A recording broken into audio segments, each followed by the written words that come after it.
নমস্কার সবাইকে, চলে আসছি বন্দনার হেসেলে। আজকে আমি সম্পূর্ণ নিরামিষ একটি রেসিপি নিয়ে আসছি। এই রান্নাটাতে খুব কম তেল মশলা, আদা পেঁয়াজ রসুন কিছুই আমি ব্যবহার করছি না। এরপরও এই রান্নাটা খেতে ভীষণই ভালো হয়, তাই স্কিপ না করে পুরো ভিডিওটাকে দেখতে থাকুন। আমি আমার হাতের কাছে দেখুন সব কটা উপকরণকে এভাবে একটু সাজিয়ে নিয়েছি আমার সুবিধার জন্য। কড়াই বসিয়ে দিয়েছি, কড়াই গরম হয়ে গেলে দিয়ে দিচ্ছি সাদা তেল। নিয়ে নিয়েছি আমি 1 লিটার দুধে ছানা কেটে জল ঝরিয়ে রেখেছিলাম। একটি পাত্রে নিয়ে নিলাম ছানা, দিয়ে দিচ্ছি আমি 2 চামচ আমি এখানে চাউলের গুঁড়ো। চাউলের গুঁড়ো না থাকলে ময়দা বা কর্নফ্লাওয়ার ব্যবহার করা যায়, কিন্তু চাউলের গুঁড়োতে একটু বেশি ভালো হয়। দিয়ে দিচ্ছি সামান্য একটু নুন, হলুদ গুঁড়ো দিয়ে দিলাম, কিছুটা পরিমাণে হলুদ গুঁড়ো দিচ্ছি। দিয়ে দিচ্ছি আমি ধনেপাতা কুচি দিয়ে আমি দিয়ে দেবো এখানে 2টো কাঁচা লঙ্কাকে কুচি করে রেখেছিলাম, দিয়ে দিচ্ছি 2টো কাঁচা লঙ্কা কুচি করে। আর এখানে আমি দিয়ে দিচ্ছি সামান্য একটু চিনি খুব কম দিয়েছি, একটু মিষ্টি মিষ্টি হবে তাই একটু চিনি দেওয়া। দিয়ে দিলাম কাশ্মীরি লঙ্কার গুঁড়ো 1 চামচের মতো, এটা শুধু কালার সুন্দর আসার জন্য। আমি সবকটা ইনগ্রিডিয়েন্টসকে এভাবে দেখুন ভালোভাবে হাত দিয়ে মেখে নিচ্ছি। মেখে নিয়ে এখানে আমি সাইডে রেখে দিয়েছি। আমি এখন সেখান থেকে কিছুটা পরিমাণে এভাবে ছানা নেব, নিয়ে হাত দিয়ে একটু গোল গোল শেপ দিয়ে দেব।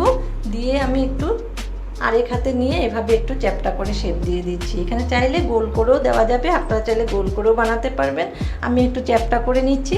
এভাবে দেখুন প্রত্যেকটি কোফতাকে এভাবে বানিয়ে নিলাম, নিয়ে আমি রেডি করে নিয়েছি।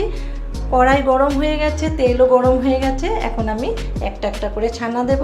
সব কটা ছানার কোফতা আমি একসাথে দিচ্ছি না, এভাবে কিছুটা দিয়ে আমি একটু দুপাশ ভালোভাবে একটু হালকা করে ভেজে নেব, সুন্দর একটা রং আসার অপেক্ষা। দেখুন খুব সুন্দর রং আসছে। এখন আমি এভাবে সব কটাকে ভেজে তুলে নিলাম। সেই তেলেই বাকি কোফতাগুলোকেও দিয়ে দিয়েছি, দিয়ে এপাশ ওপাশ করে দুপাশে ভালোভাবে ভেজে তুলে নিচ্ছি। তুলে নিয়ে আমি এই তেলেই দিয়ে দিচ্ছি সামান্য একটু 5 ফোড়ন দেবো। 5 ফোড়ন সম্বার দিচ্ছি, দিয়ে দিচ্ছি 2টো তেজপাতা, দিয়ে একটু ভালোভাবে ভেজে নিচ্ছি। খুব সুন্দর একটি গন্ধ আসবে। গন্ধ আসার পর আমি এখানে দিয়ে দিলাম 2টো আলুকে টুকরো করে রেখেছিলাম, আলু দুটোকে দিয়ে দিলাম। দিয়ে দিয়েছি সামান্য একটু হলুদ আর নুন আলু ভাজার জন্য। এভাবে সব কিছু একসাথে মিশিয়ে একটু ঢাকনা দিয়ে আমি 3 থেকে 4 মিনিট একটু ভাজা করে নেব। কিছুটা আলু সেদ্ধ হয়ে যাবে, ভাজা হয়ে যাবে। আর এইদিকে দেখুন আমি ছোট একটি পাত্র নিয়ে নিয়েছি, সেই পাত্রে শুকনো উপকরণগুলোকে আমি মিলিয়ে নিচ্ছি। শুকনো মশলার মধ্যে আমি দিয়ে দিলাম 1/2 চামচের মতো হলুদের গুঁড়ো দিয়েছি আমি 1 চামচ জিরে গুঁড়ো, দিয়ে দিয়েছি 1 চামচ কাশ্মীরি লঙ্কার গুঁড়ো, সামান্য একটু গরম মশলা গুঁড়ো দিয়েছি, স্বাদ মতো নুন দিয়েছি। দিয়ে একটু জল দিয়ে সব কটা মশলাকে একসাথে ভালোভাবে মিশিয়ে দিয়েছি।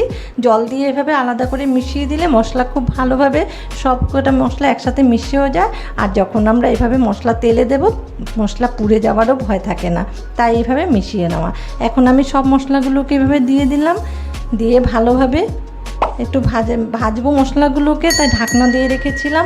দেখুন ঢাকনা দিয়ে রাখার পর মশলা অনেকটাই ভাজা হয়ে গেছে, আর সাইড দিয়ে তেলও বেরিয়ে আসছে। দিয়ে দিচ্ছি আমি সামান্য একটু চিনি দেব।